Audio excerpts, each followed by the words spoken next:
Elvis Presley, Hmm. the king. I mean, even decades after he passed, his music, his whole image, it just connects so deeply with people. It's still incredibly emotional. It really is, isn't it? It's more than just history.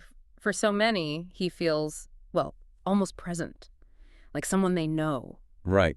Okay, so let's try and unpack that. We're doing deep dive today, and we've got this fascinating psychological study you brought in that's our main source here. Mm-hmm. And the idea isn't just, listing Elvis facts. It's about understanding why this connection lasts, specifically through that psychological lens. What's the study say? Exactly. We're looking at what the research actually points to. Yeah. Things like identification, his charisma, of course, but also how media created these like parasocial bonds. Okay. And then there's nostalgia, collective memory, even myth-making. It's about pulling out the study-specific insights into that fan relationship. Right. So the study starts way back. Yeah. His roots, Mississippi, gospel music, humble beginnings. How does the research say that connects? Well, what's really interesting is how the study looked at fan stories, the narratives. It specifically highlighted findings where fans talked about that rags to riches thing. Ah. The data suggested that journey from poverty up really resonated. It created, a direct pathway for identification. Identification. Yeah, the research found evidence that fans saw their own hopes, maybe their own struggles, in his story. It wasn't just watching someone get famous. The study suggests people felt, hey, if he could do it, maybe I can too.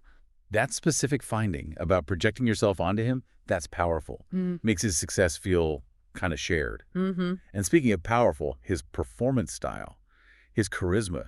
This study gets pretty technical, right? Talking about arousal, even mirror neurons. It does, and it wasn't just theory. It looked at actual documented responses from the time, observational data, physiological stuff. Wow.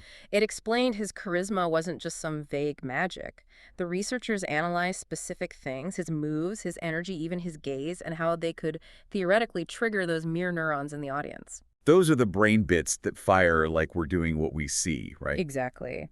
The study suggested Elvis was just incredibly good, maybe without even thinking about it, at activating those. It created this shared, intense, almost physical excitement, like a direct transfer of energy. So you weren't just watching, you were feeling it with him, Right. wired right in. Yeah. And that connection wasn't just live shows. Media played a huge role. Yeah. This study talks about parasocial relationships. Right. That's a key point the research explored. How do you bond with someone you've literally never met? Yeah. Parasocial interaction, that one-sided relationship we build through media. The study actually cited analysis of, like, fan club stuff, letters from back then, and found specific ways people wrote and acted that showed they felt this really strong, almost personal bond with Elvis, all through TV, radio, movies. They felt they knew him. Even though it was one way. Exactly.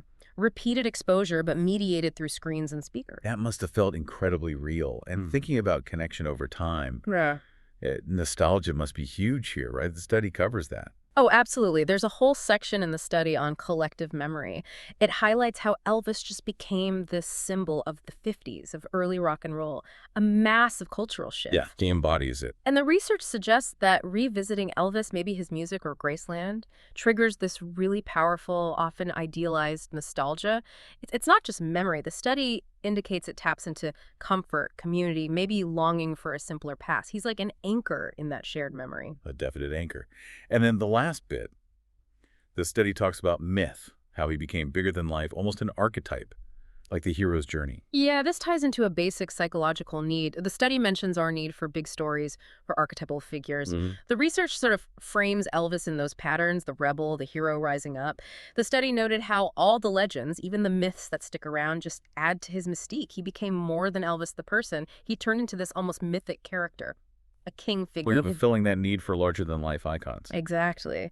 And that myth just keeps getting told, reinforced even now. Wow. Okay, so pulling it all together, based on this specific study, the lasting love for Elvis comes from identifying with his unique story. That rags to riches part, yeah. The sort of neurological hit from his charisma and performance. The mirror neurons idea. Those strong one-sided bonds built through media. Parasocial relationships. The huge pull of nostalgia and him being this icon of collective memory. The anchor. And finally, how he became this mythic archetypal figure. It's a powerful mix identified by the research. And maybe connecting this study to the bigger picture, this whole enduring Elvis thing, tells us something important about ourselves Oh, psychologically. how so? Well, maybe about our fundamental need for heroes, for stories we connect with, for that feeling of connection, real or, parasocial, and for symbols that help ground us.